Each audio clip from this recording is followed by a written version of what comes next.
आज के वीडियो में कपि और मानव में अंतर समझाएंगे। तो देखिए, इधर मैंने कपि लिख रखा है और इधर मानव। पहला अंतर है, कपि मुख्य रूप से वृक्षाश्रयी थे, यानी जो कपि हैं ये मुख्यतः वृक्षों पर रहते थे, पेड़ों पर रहते थे। जबकि जो मानव है ये स्थलीय है, यानी मानव पृथ्वी के भूभाग पर रहता है या स्थल पर रहता है। तो पहला अंतर क्या होगा कि कपि वृक्षवासी थे, जबकि मानव स्थलवासी। फिर दूसरा अंतर है, कपियों की भुजाएं टांगों से लंबी थीं। मतलब जो कपि थे इनकी भुजाएं यानी अग्रपाद यानी हाथ टांगों से लंबे थे। तो हाथ लंबे थे और टांगे छोटी थी, ये कह सकते हैं। जबकि जो मानव था, मानव की टांगें भुजाओं से लंबी थी, यानी जो मानव था अग्रपाद या हाथ छोटे थे और टांगे लंबी थी, बिल्कुल उसके उल्टा था। अगला पॉइंट है, कपियों का चेहरा कुछ आगे निकला हुआ था। जो कपि थे इनका चेहरा कुछ आगे निकला रहता था, जबकि मानव का चेहरा बिल्कुल सीधा है। फिर अगला पॉइंट है, कपि भुजाओं से पेड़ों की शाखाओं पर लटकते और झूलते थे तथा कभी कभी चारों पादों से चलते भी थे।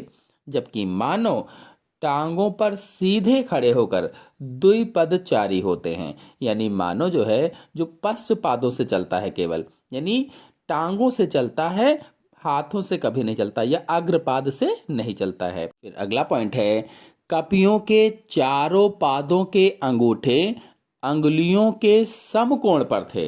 जो कपि थे ये चारों पाद, चाहे अग्रपाद हो चाहे पश्चपाद हो, यानी कि चाहे हाथ हो चाहे पैर हो, उनके जो अंगूठे थे वो अंगुलियों से समकोण पर थे। जबकि मानव में केवल हाथों के अंगूठे अंगुलियों के समकोण पर होते हैं, हाथों के अंगूठे।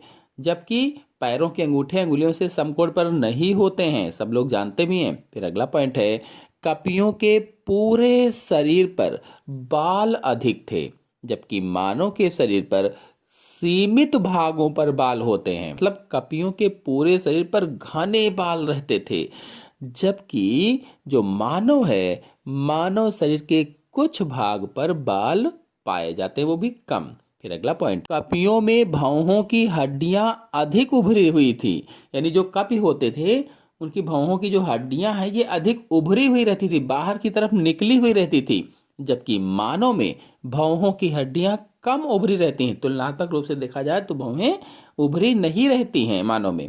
फिर अगला पॉइंट है, कपियों में होंठ बाहर की ओर घूमे नहीं होते थे, बाहर की तरफ घुमावदार नहीं बने रहते थे। जबकि मानव में होंठ बाहर की ओर घूमे हुए होते हैं। फिर अगला पॉइंट है, मादा कपियों में उभरे हुए स्तन नहीं थे। जो मादा कपि होते थे उनमें उभरे हुए स्तन नहीं होते थे, जबकि मानव मादा में उभरे हुए स्तन होते हैं। फिर अगला पॉइंट है, कपियों की दंत रेखाएं यू के आकार की थी। आप चित्र में देख भी सकते हैं कि जो कपि हैं इनकी दंत रेखाएं यू के आकार की थी, जबकि मानव दंत रेखाएं अर्धवृत्ताकार होती हैं, अर्धवृत्ताकार। फिर अगला पॉइंट है, कपियों के इंसीजर और कैनाइन दांत कुछ लंबे थे। जो कपि होते थे इनके इंसीजर और कैनाइन दांत कुछ लंबे होते थे, जबकि मानव के इंसीजर और कैनाइन दांत अन्य दांतों के बराबर होते हैं, लेवल में होते हैं।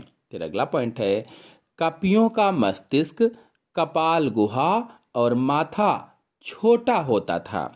जो कपि थे इनका मस्तिष्क, कपाल गुहा और माथा छोटा होता था, जबकि मानव मस्तिष्क, कपाल गुहा काफी बड़ी होती है, इसीलिए माथा विकसित होता है या बड़ा होता है। फिर अगला पॉइंट है, कपियों में गूढ़ परिकल्पनाओं और वाणी की क्षमताओं का अभाव था।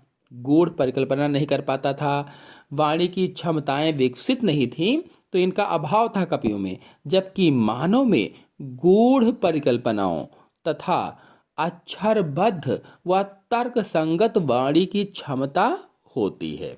तो आशा है आपको कपि और मानव में अच्छी तरह से अंतर समझ में आ गया होगा। समझ में आ गया हो तो वीडियो को लाइक और शेयर कीजिए। धन्यवाद।